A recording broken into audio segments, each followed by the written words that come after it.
I'm Emma Davies. I am the CEO and co-founder of Thesmia.ai. And for the next 30 minutes, we're going to be chatting about how to nail your internal comms and the basics of that. Now, the reason I guess I'm qualified, if you like, to have this conversation with you is that in my day job, I am a fractional marketer and a fractional chief marketing officer. And I work freelance with a lot of the best UK HR tech startups. And I've worked with a lot of them, so you can go and check out my resume if you need to. And internal comms has always been a big part of my job. So when it comes to change management and working with HR people to kind of roll out new projects and systems, internal comms and change management is like a fundamental part of that. So I'm hoping to talk us through the basics so you can stop feeling like it should be something left low down the priority list when it comes to new projects, and hopefully you'll bump it up a little bit. So without further ado, let's get started. So, first of all, one of the things that is kind of terrifying when it comes to new projects is this crazy Gartner stat, which is that 75% of change initiatives and HR projects absolutely fall into this category, fail. And that is actually largely due to communication gaps, misalignment, and employee resistance. So this is why change management and using marketing best practice is so critical, because that's not only a lot of time wasted and people feeling deflated and projects not working, but it's also it wastes millions. You know, I can't remember the exact stat off the top of my head, but it's part of this Gartner report. If you want me to send it to you, just DM me after this. But it's millions and millions of pounds and dollars wasted every year on 70% of our projects failing because we didn't communicate effectively, which is just heartbreaking. For all of us. So this is why internal comms is so important. So there are kind of 3 golden rules, and this is kind of marketing best practice that we're talking through here, but this absolutely is part of internal communications. So at the center, we've got the impact. So whatever the thing is we want people to do, we want to kind of present that in the most impactful way. And rule 1 is you need to know your audience. So you can have different personas. We'll get onto that in a little bit. But you know, different people within your organization care about different things, and you have to align your messaging to that. So that is golden rule number 2, which is you need to nail your positioning. So you need to start with the why. Why should I care about this thing? Why are we doing this thing? All of those things. You need to tick the boxes on those. And rule number 3 is that you've got to pick the right channels and formats, of course. And by that I mean most people might think that the only channels available to them are going to be, you know, like maybe team meetings, email, maybe you've got like an employee intranet type thing. But there are other ways to do this, and obviously we're going to get into that a little bit later in this. But these are your kind of, if you don't remember anything else from this session, these are your 3 golden rules when it comes to winning at internal comms. And so the first part of this, and we're going to break down each of those golden rules, is personas and speaking people's language. So quite often we kind of by accident assume that everybody cares and thinks about things in the same way that we do, but naturally they just don't. So I've given some really like clear examples of this. So with the CEO, for example, a lot of forward-thinking CEOs are going to really care about vision, the growth of the business, and the market position, so where they sit against their competitors. CFOs, goes without saying, they're going to care about numbers, return on investment, and then cost control, and cash flow as well. That's really important if you're starting a new project. If you're not conscious of the amount of money coming and going from the business, you might find that you asked for something at the wrong time. Something that marketers know all too well.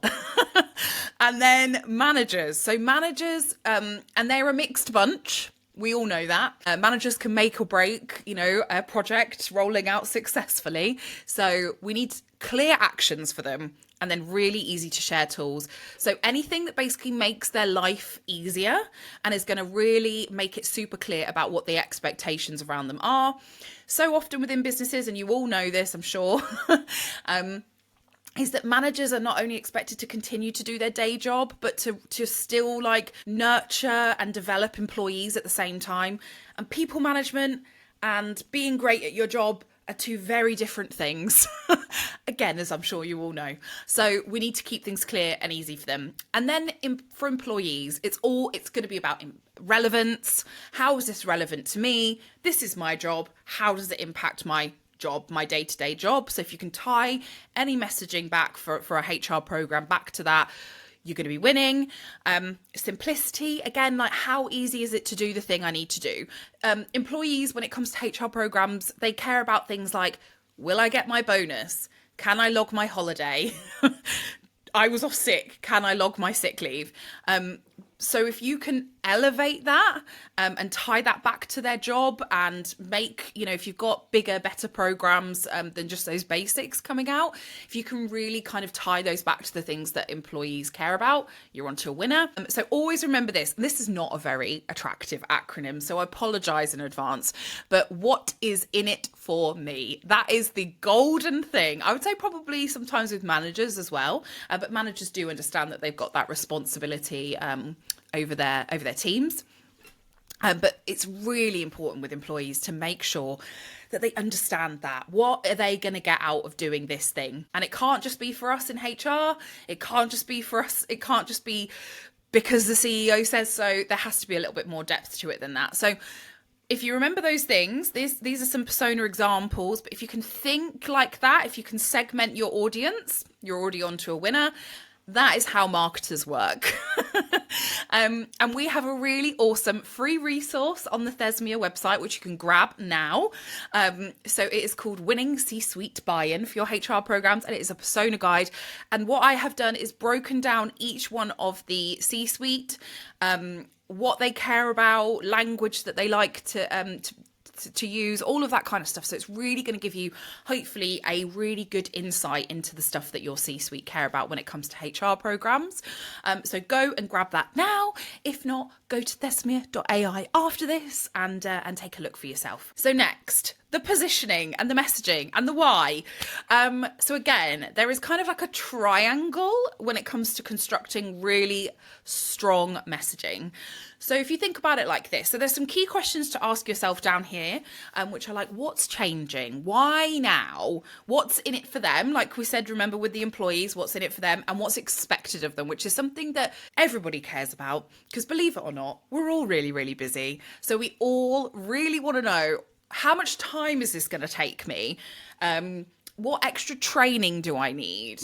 What should I expect from doing? If I do this, what do I then get as a result? So be really clear on those things, and you can kind of put those questions, those frameworks into this.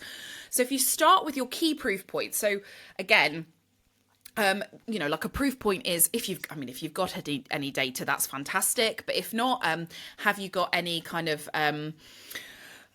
like some testimonials from staff about something, anything that proves that this thing is worth doing. Very important. In the middle, you've got it that it's tailored to your audience. So going back to your personas, that it's really specific and tailored to those people. And then moving on to the bottom, the core message. And the core message, could have probably explained this the other way around, but the core message is going to be the overarching thing. So what is the thing that we're doing? Is it a new wellbeing program? Is it a performance management program? Then who is this message for? And then what are the proof points that prove this is all worth doing? Again, you won't go wrong if you can kind of construct your messages like that. And that goes for everything. I don't just mean writing a 6-page document that you send round to everybody and that it covers all of these things. Emails, Slack messages, Teams messages, they can cover this stuff off in a couple of bullet points. And you can, we'll get on to channels, but we'll explain that later. But the tailored for your audience also speaks to the channels that your audience actually use. Because it's all well and good thinking that people read your emails, but let's be honest. Even in the marketer's fantasy, people don't read your emails that often. We all dream that's the case. So now you've kind of got that key messaging framework, you've got your personas, now it's time to figure out where people actually consume content. And that is a really important thing, like I was saying. So within your business, you will have certain channels that you guys use, whatever that is: Slack, email, town halls, Loom videos, intranet, whatever you've got kind of available at your fingertips. And then you've got different formats of content. So some content formats lend themselves to the channel. So let's say, for example, town hall meetings. Of course, that's an in-person or a video meeting. So it makes sense that you might do a slide deck. It's unlikely that you're going to just stand there and talk at people. I would probably not recommend that if you want to get your message across. So let's say, for example, you've got a town hall meeting and you're going to do a deck. How are you going to create the best deck possible? Well, again, you go back and you think of your core message. Who's in the audience? You've probably got quite a lot of your stakeholders in the audience. So you can even be really crystal clear on stuff like that with a PowerPoint presentation and say, for this team, this is what is in it for you. This is what the CEO is going to do. This is what the CFO is going to do. Really break it down and make it super, super clear. And then, like I say, for your managers, be really clear on what support and resources there's going to be. So again, like I say, there's all of these different opportunities for you. I would also suggest, if you have got marketers in-house, look, your marketers are going to be busy. Their primary concern is most of the time going to be like finding new business for the company, but they will be willing to share logins, support for tech platforms that they have access to that you might not do. So there is a whole wealth of stuff that you could be doing.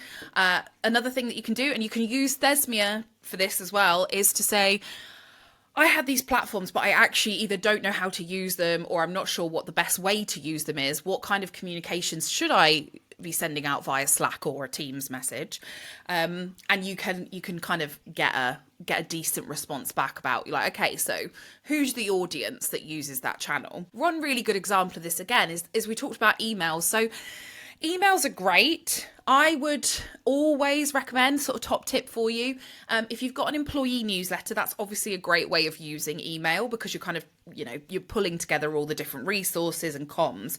But what does happen with an email newsletter and email in general is it gets lost. So the likelihood of people reading end to end absolutely everything that you've got in your email is highly unlikely. People pay attention to the sort of like top section, have a bit of a scroll, maybe look at the bottom if there are some clear call to actions in there. And they're always, no matter what communication format or channel you are using, needs to be a call to action. So you've said this thing, now what do you want me to do?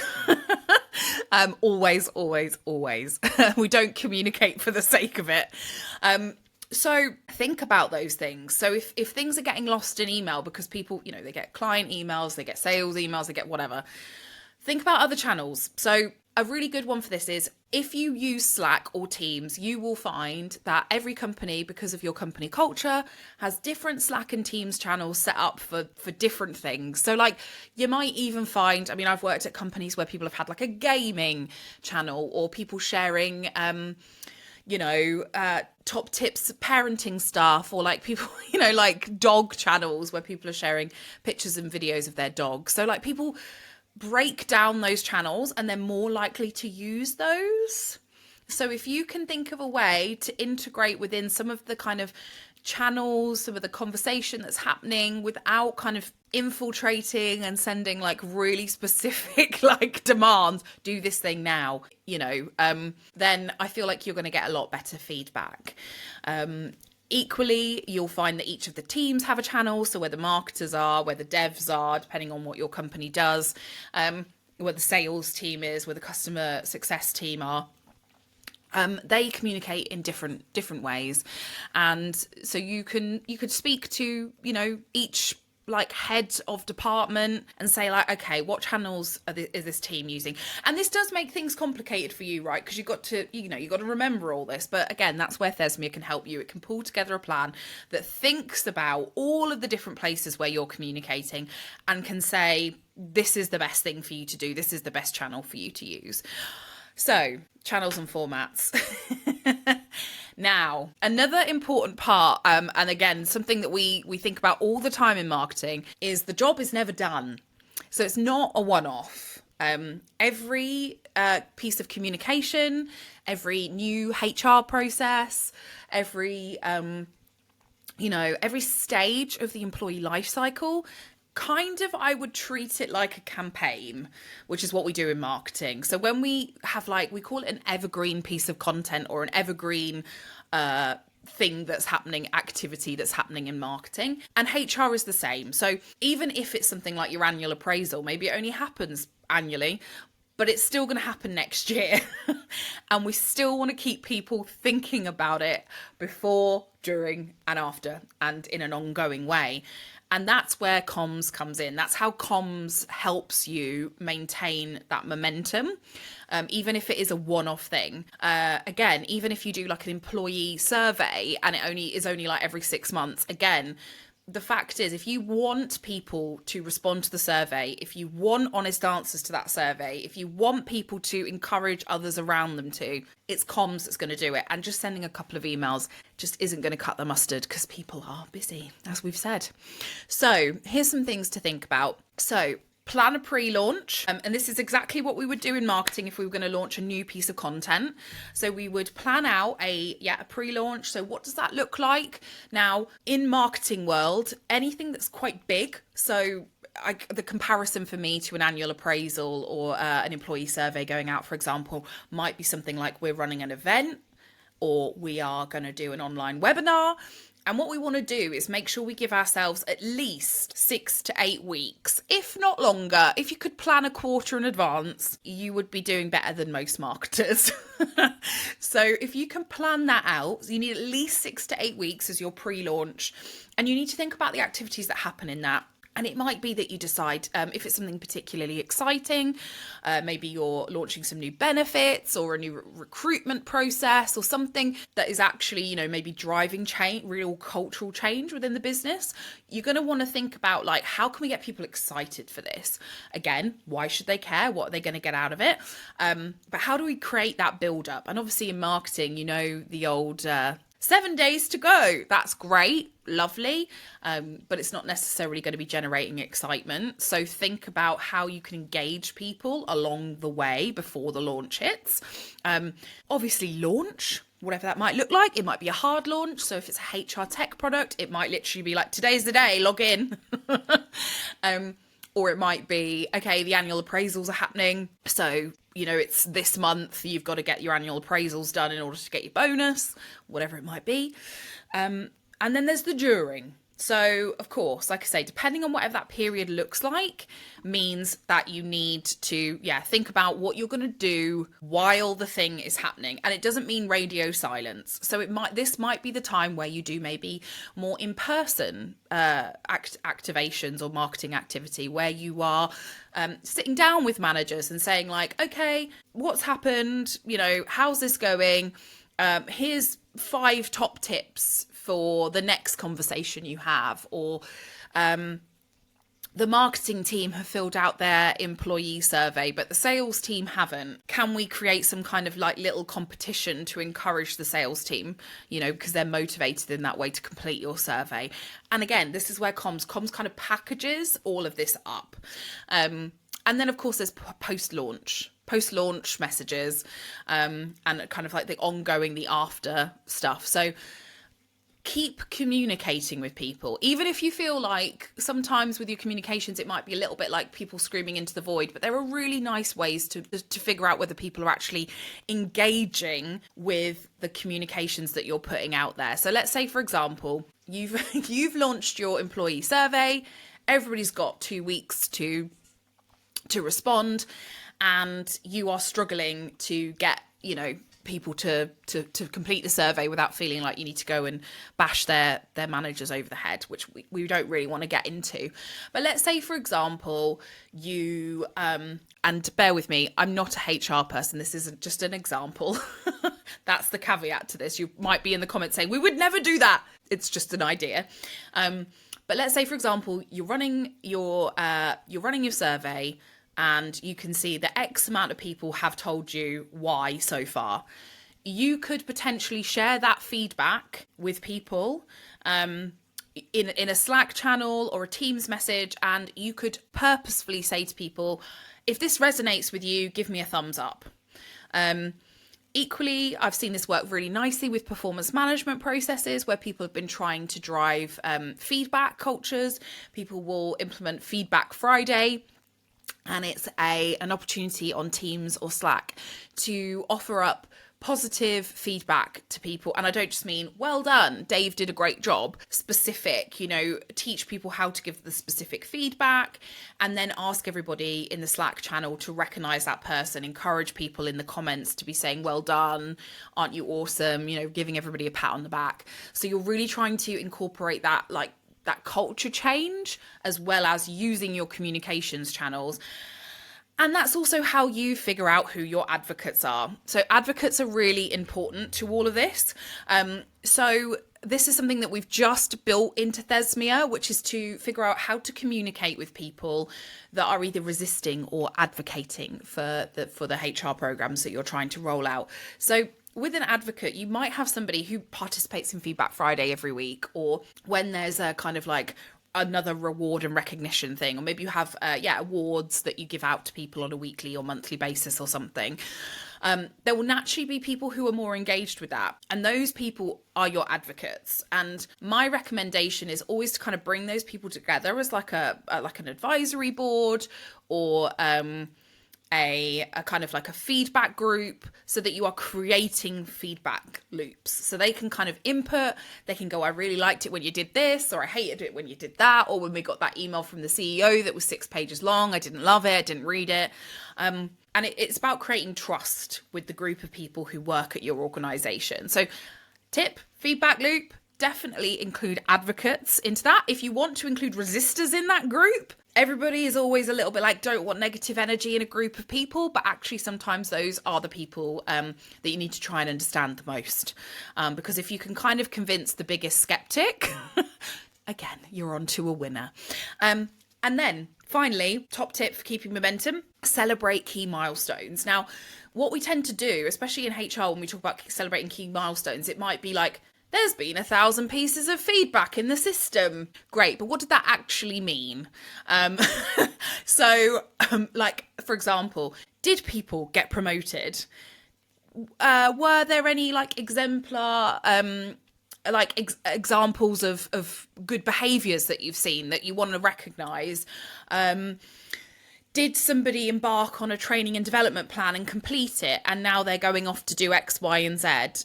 Did you recruit someone in who was really awesome and the manager handled it in a really good way? So give tangible examples and celebrate those milestones. So they don't need to be big all the time, but do make sure you recognise those. So the payoff for getting internal comms right, well, for me, it's quite straightforward. And we see this. You can go back to look at that awful Gartner stat at the beginning if you like, but higher adoption of new processes and tools, because you're communicating more regularly, you're communicating where people consume their content, and you're speaking their language.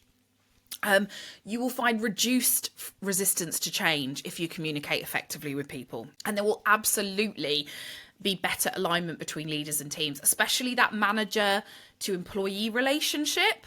If you can nail the internal comms part of that, it just smooths everything over. It stops feeling like something that your manager is enforcing on you, and it starts feeling like something that you actively want to do. Obviously, I know there's some people in the chat here listening in, so if you have any questions, please do let me know. You can obviously find me on LinkedIn. As you're listening to me on LinkedIn, that's a weird thing to say, but please do also feel free to reach out to me through Thesmia, and this is just a tiny little bit about how Thesmia works. So we can create all of the internal comms that you need, and the secret sauce of Thesmia is that there is a prompt library and a knowledge base that is built within here that contains marketing expertise, some HR best practices. We're not the experts, you are, but we certainly are the marketing experts, and we also have change management expertise in there as well. And that is kind of all brought together. So we've got a set of prompt libraries, the set of prompts in the prompt library that are designed to help you with senior leadership buy-in for programs, ongoing manager engagement, employee adoption. We've even got some prompts that are here to help you find your next piece of HR tech and compare them without having to rummage around through Google. And it's worth saying that Thesmia is free to play with until the end of August. So if you go to Thesmia.ai and you put in at the checkout August, all caps, 2025, you can play with Thesmia until your heart is content for free. It very much looks and feels like your other AI friends, and we've done that purposefully so that it is user friendly.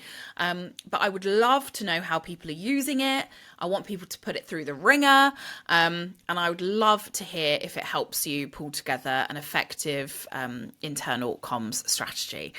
So that is from me. Thanks everybody.